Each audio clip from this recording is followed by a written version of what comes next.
Hello and welcome to the first Eucharist introductory classes. You are taking this class because you either want to learn more about the first Eucharist, why you take it, and what the Mass is, or you're taking it because you would like to take the sacrament of first Eucharist and confession, and this class is designed to help prepare you for that. So if you are looking to take your first communion, you first need to know what it is that means. What is First Communion? What is Holy Eucharist? What is the Holy Eucharist? You also need to know, when do I take it? How do I take it? And why do I take it? Why is it important that I take it in the first place at all? We will get to all of those questions in these classes, but first I want to establish what is communion and why is it important. But first, before we can do that, we need to see what is the Mass and why is it important, right? And once we figure out why the Mass is important and what the Mass is, then we will see what the purpose and place of the first Eucharist is. So what is the Mass? If I were to describe what the Mass is in one sentence, I would say the Mass is a sacrifice. More on what that means later. But the Mass is also the most perfect prayer that we can give to God. It is the closest that we can be in communion with God. It is the way in which we communicate, become one with, become closer to, and just enjoy and relish in the presence of God. That is what happens during Mass, is we get to become closer to God and God gets to become closer to us. We do these things and we try to do these things throughout our lives all the time, but the Mass is the most perfect version of this. Now, to understand why that makes Mass so important, we first need to understand what it is we're trying to do. We're all trying to be saints. We're all trying to get to heaven. And what happens in heaven and what happens in hell? A lot of times people will say, like, oh my goodness, why does God send people to hell? How could he do that? Hell seems like such a terrible place. And it is a terrible place. But what happens in heaven is we take our souls and we join them in union and communion with God. And essentially what happens in heaven is we spend every moment of every day praying, worshiping, praising, and just receiving the love of God. And so if you're putting those two together, right? You say, oh, Mass, we receive and become in communion with God. And in heaven, we receive and join in communion and pray to God. You're like, oh, so the Mass is basically heaven on earth. And so when I say, guess what? Heaven is actually best represented as one long, eternal Mass that goes for all eternity. Now you can start to see, like, oh, that's why not everyone goes to heaven. It's not that God prevents them and kicks them out of heaven. Most people wouldn't want to do that their whole lives anyways. They're like, oh, I don't want to go to Mass. That seems like boring, waste of time. And yes, we may think that the Mass is boring as human beings, but that's because our body and our human nature gets in the way. Because getting to heaven and worshiping and praising God, it is right and just, and we will get to that as we go through the Mass parts. That is what our souls were designed and created to do. That is, we want nothing more than to receive the perfect love from God and give him as much of our own love as we can give back. And that is what happens in heaven, and that is what happens in the Mass. And once you understand that, you're like, I need to learn. This is a wake-up call. I need to learn how to love the Mass. And that is something that we all have to do as human beings. We all have to learn to love the Mass, because if we don't love the Mass, then we're not going to want to go to heaven. And we're going to instead say, I'd rather not, God, no thanks. I'm going to be by myself for all eternity. And that's what hell is.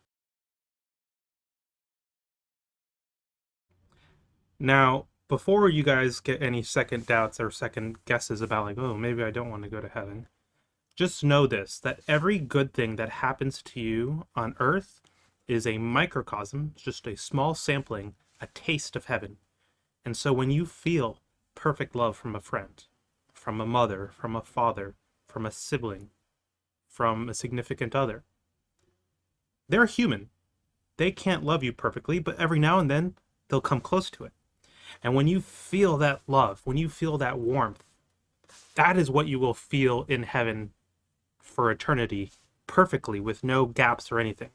Every single time you taste a delicious food or see a beautiful movie or a beautiful painting, that is you experiencing just a taste of heaven. And God gives us these little tastes to make us look forward to going to heaven. And so even though you're like, oh, if I'm spending all day praying and worshiping and being in communion with God, that doesn't sound very exciting. It will be, right? And you will, again, it'll just be that feeling forever and even more perfectly. So just, even though I say the Mass is heaven, know that even though you might not want to go to Mass now, Mass is, and heaven is where you want to be.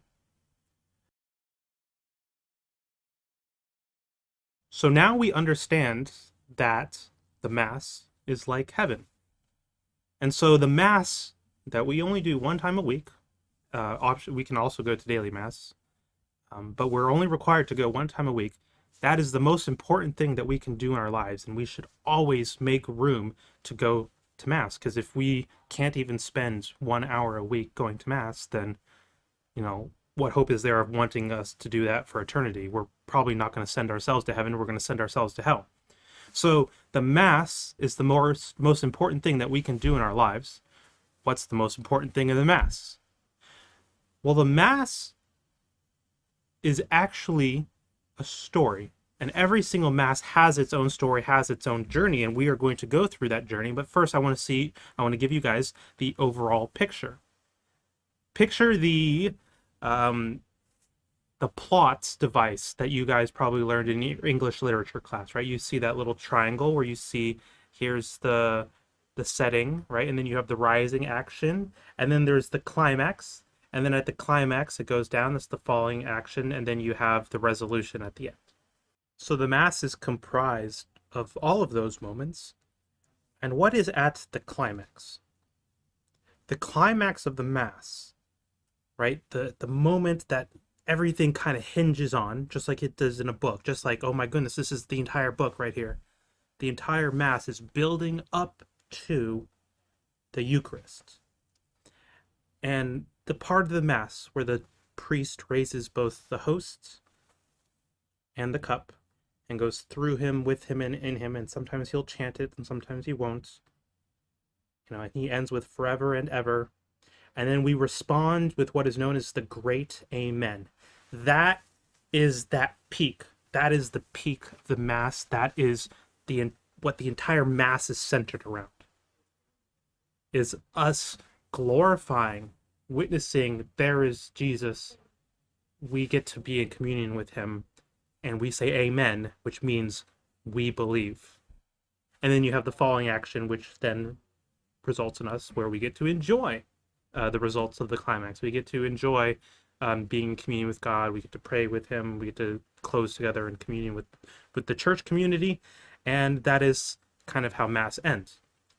And so when we go through the parts of the Mass, we will see that everything is foreshadowing, just like in a book would, foreshadowing the climax. Everything is foreshadowing what's going to happen, the greatest part of the Mass. And it builds up, it builds up, it builds up until finally we recount what Jesus did for us.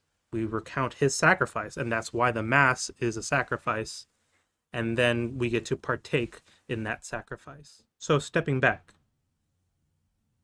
we all want to go to heaven.